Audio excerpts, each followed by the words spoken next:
Bismillahirrahmanirrahim. Assalamualaikum warahmatullahi wabarakatuh. Berjumpa lagi dengan Bunda Tuti di pembelajaran tema 3 Benda di sekitarku. Subtema 4 Muatan Bahasa Indonesia. Materi pembelajaran hari ini adalah wujud benda dan perubahannya, peristiwa pemanasan global. Tujuan pembelajaran hari ini adalah siswa dapat menggali informasi berdasarkan teks bacaan. Baiklah teman-teman, kita akan bahas tentang pembuatan gula aren. Nah, berdasarkan bahan baku pembuatannya, gula merah dibedakan menjadi gula Jawa, gula aren, dan gula palem.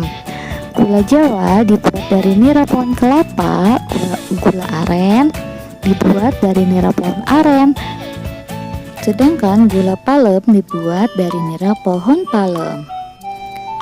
Untuk proses pembuatan, cara membuat gula aren terdapat di buku paket tema 3 halaman 122.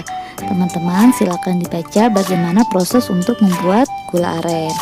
Pada proses pembuatan gula aren itu terjadi perubahan wujud benda, yaitu yang pertama-tama benda cair, di mana nira adalah benda cair, menjadi benda padat, menjadi gula yang sudah kering. Jadi di situ adalah proses perubahan wujud benda dari benda cair menjadi benda padat. Di halaman selanjutnya, yaitu di halaman 132 tentang mengidentifikasi perubahan wujud. Di situ ada bentuk aktivitas dan jenis perubahan wujud. Yang pertama, aktivitas membuat telur gulung, yaitu perubahan benda cair menjadi benda padat. Membuat gula aren, yaitu juga perubahan benda cair menjadi benda padat. Membuat es atau membuat es krim, yaitu perubahan benda cair menjadi benda padat. Memasukkan es batu ke dalam gelas, yaitu perubahan benda gas menjadi cair. Yang kelima, memasak air, yaitu perubahan benda cair menjadi gas. Memanaskan mentega, yaitu perubahan benda padat menjadi cair. Menjemur pakaian, yaitu perubahan benda cair menjadi benda gas.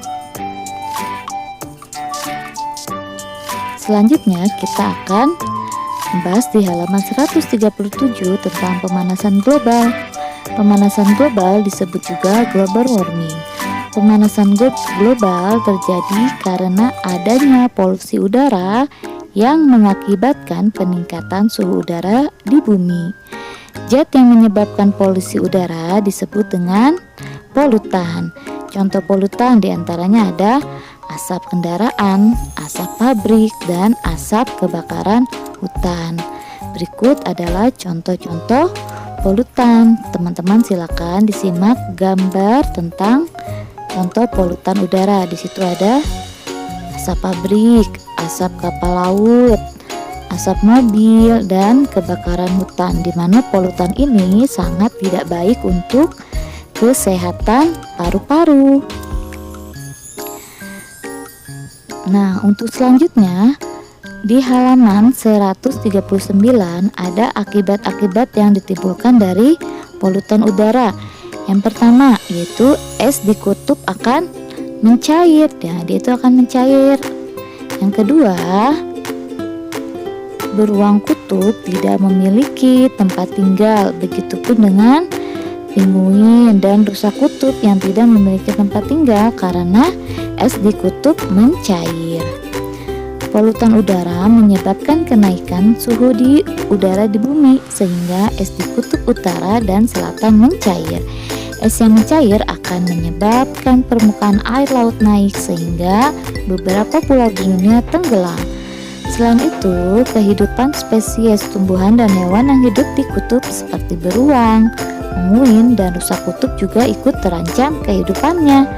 Dan kita dapat mengurangi pemanasan global dengan cara mengurangi polutan udara, diantaranya dengan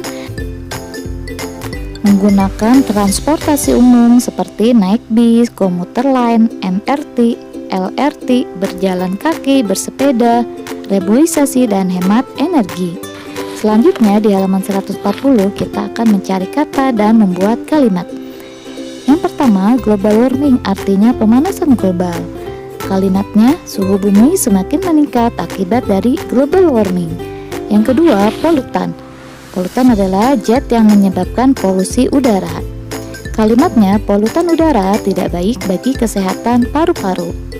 Yang ketiga, spesies, yaitu jenis atau sekelompok hewan ataupun tumbuhan yang memiliki persamaan keturunan. Kalimatnya, penguin adalah salah satu spesies yang hidup di kutub. 4. Komuter lain, yaitu jalur komuter. Kalimatnya, dengan menggunakan komuter lain kita dapat mengurangi polutan udara. Yang kelima, reboisasi, pemanasan kembali hutan yang telah ditebang. Kalimatnya, hutan di Indonesia banyak yang sudah gundul. Oleh karena itu kita harus upayakan dengan reboisasi. Selanjutnya kita akan memahami siklus air. Teman-teman perhatikan pada gambar di sebelah kiri. Dan prosesnya adalah ketika air laut evaporasi ataupun tumbuhan transpirasi terkena panas matahari akan terjadi penguapan.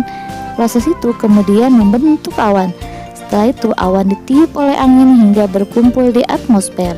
Semakin naik ke atas, suhu awan semakin dingin. Awan yang suhunya dingin ini berkondensasi menjadi titik-titik air. Kondensasi adalah perubahan uap air atau benda gas menjadi benda cair pada suhu udara di bawah titik embun. Selanjutnya, akibat serangkaian proses tadi, air hujan turun ke bumi yaitu presipitasi, dan air hujan tersebut meresap ke dalam tanah yang disebut dengan infiltrasi. Dan rangkaian proses itu terjadi terus-menerus secara berulang dan menjadi siklus yang teratur. Selanjutnya yaitu kegiatan 2 pada halaman 157 menentukan perubahan wujud benda. Teman-teman perhatikan ya pada setiap gambar. Gambar yang pertama yaitu proses pembuatan gula aren, di mana nira yaitu benda cair menjadi gula yang sudah kering yaitu menjadi benda padat. Benda cair menjadi padat tersebut membeku. Selanjutnya, gambar yang kedua yaitu proses pembuatan telur gulung, yaitu yang pertamanya benda cair menjadi benda padat yaitu membeku. Yang ketiga, proses pembuatan es krim di mana sebelumnya benda cair menjadi benda padat. Untuk selanjutnya, pada gambar yang pertama ada mentega yang dicairkan, yaitu proses benda padat menjadi cair yang disebut mencair. Ada pakaian basah yang dikeringkan, yaitu benda cair menjadi benda gas yang disebut menguap. Yang terakhir yaitu gelas yang ditaruh es ya, yang itu terjadi pengembunan, yaitu benda gas menjadi benda cair yang disebut mengembun. Nah, baiklah teman-teman, cukup sekian materi yang Bunda sampaikan di hari ini. Bunda harapkan teman-teman memahami apa yang Bunda sampaikan. Bunda ucapkan terima kasih. Wassalamualaikum.